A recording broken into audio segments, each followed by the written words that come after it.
Hi friends, ഫോട്ടോഷോപ്പിൻ്റെ പുതിയൊരു അധ്യായത്തിലേക്ക് സ്വാഗതം. ഈ എപ്പിസോഡിൽ നിങ്ങൾക്ക് ഗ്രാഫിക്സിലെ ബബിൾസ് അതെങ്ങനെ നമുക്ക് ക്രിയേറ്റ് ചെയ്യാമെന്ന് നോക്കാം.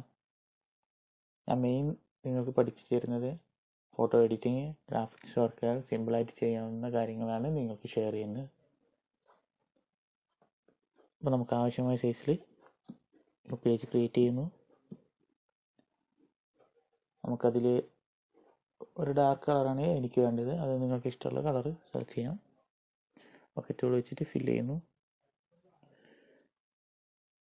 ലാസോ ടൂൾ വെച്ചിട്ട് നമുക്കൊരു റൗണ്ട് ഷേപ്പ് വരയ്ക്കണം. അതിനായി ന്യൂ ലെയർ എടുത്തു. അതിൽ നമ്മൾ ന്യൂ ലെയറിൽ ഒരു റൗണ്ട് ഷേപ്പ് വരയ്ക്കുന്നു. അതിലേക്ക് ബ്ലൂ കളർ വേണം. ബ്ലൂ കളർ ഞാൻ സെലക്ട് ചെയ്യുന്നു. അത് നമുക്ക് ഇഷ്ടമുള്ള കളറാക്കാം. ബ്ലൂവോ ഗ്രീനോ റോസോ റെഡോ ഏതുമാണ് നിങ്ങൾ ഇഷ്ടം പോലെ ചെയ്യാം.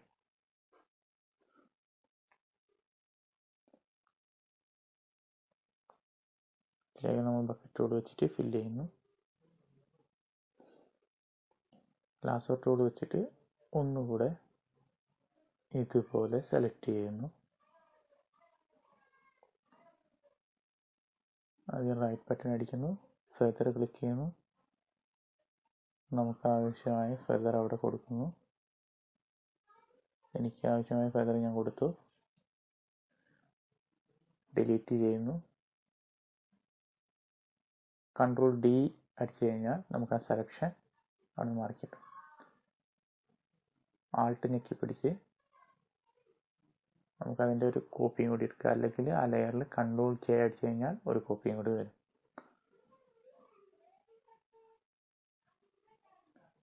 ഇനി നമുക്ക് വൈറ്റ് കളർ ആവശ്യമുണ്ട്.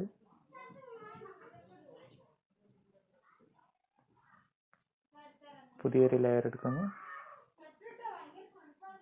അത് റൗണ്ട് ഷേപ്പ് ഇങ്ങനെ വരയ്ക്കുന്നു. അതിലേക്ക് വൈറ്റ് ഫില്ല് ചെയ്യുന്നു. സെലക്ട് ചെയ്ത് ഇതുപോലെ വെക്കുന്നു.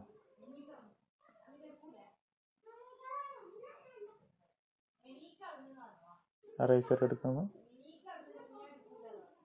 റൈസർ ഓൾറെഡി ഞാൻ സെറ്റ് ചെയ്ത് വെച്ചിട്ടുണ്ട്. അപ്പോൾ ജസ്റ്റ് അത് റൈസ് ചെയ്ത് കളയുന്നു.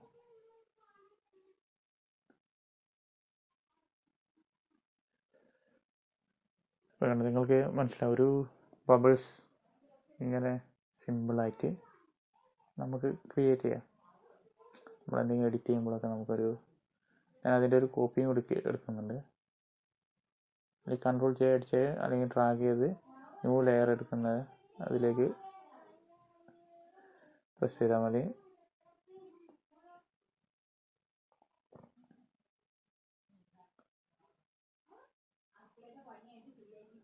ഒരു ബബിൾസും ആ വൈറ്റ് ലെയറും ഞാൻ ലോക്ക് ചെയ്യുന്നു.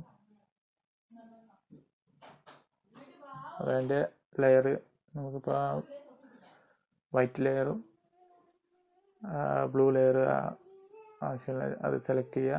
രണ്ട് ലെയർ സെലക്ട് ചെയ്തിട്ട് കൺട്രോൾ E അടിച്ച് കഴിഞ്ഞാൽ അത് ലോക്കായി.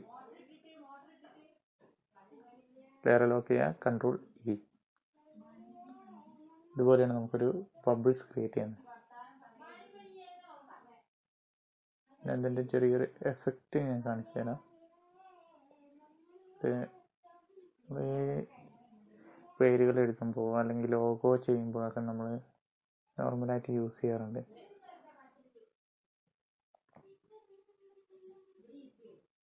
അതുപോലെ സിമ്പിളായൊരു കാര്യം കൂടി കാണിച്ചു തരാം.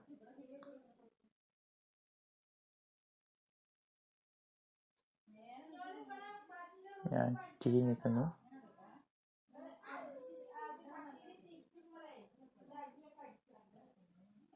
അതിൽ S ടൈപ്പ് ചെയ്യുന്നു.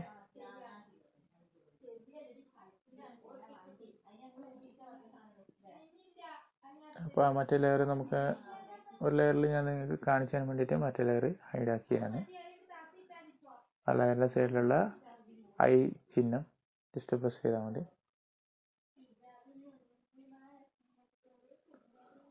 ഒരു ലോഗോ ഒക്കെ ചെയ്യുമ്പോൾ ആ ഒരു ഷേപ്പ്, ആ ഒരു എഫക്റ്റ്,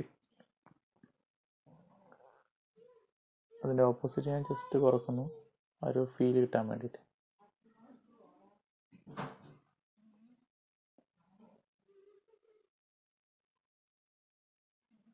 ഇതാണ് സിമ്പിളായി നമ്മൾ ബബിൾസ് ക്രിയേറ്റ് ചെയ്യുന്നത്. ഞാൻ സേവ് ചെയ്യാൻ സിമ്പിളായിട്ട് നമ്മളത് സേവ് ചെയ്യണം. അത് JPG PSTയോ PNG ഒക്കെ ആയിട്ട് നമുക്ക് സേവ് ചെയ്യാം. PST ആയിട്ട് സേവ് ചെയ്യാൻ നമുക്ക് പിന്നീട് എപ്പോഴെങ്കിലും വേണമെങ്കിൽ അത് എടുത്ത് എഡിറ്റ് ചെയ്യാവുന്നതാണ്. JPG ആയി കഴിഞ്ഞാൽ അത് JPG ആയിട്ട് തന്നെ കിടക്കും, ലെയർസ് ലോക്കായിരിക്കും. JPG സേവ് ചെയ്യുന്നു.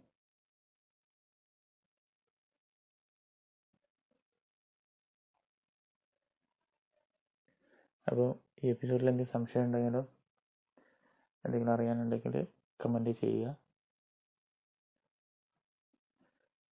അപ്പോൾ ബൈ. മറ്റൊരു എപ്പിസോഡുമായി വീണ്ടും വരാം.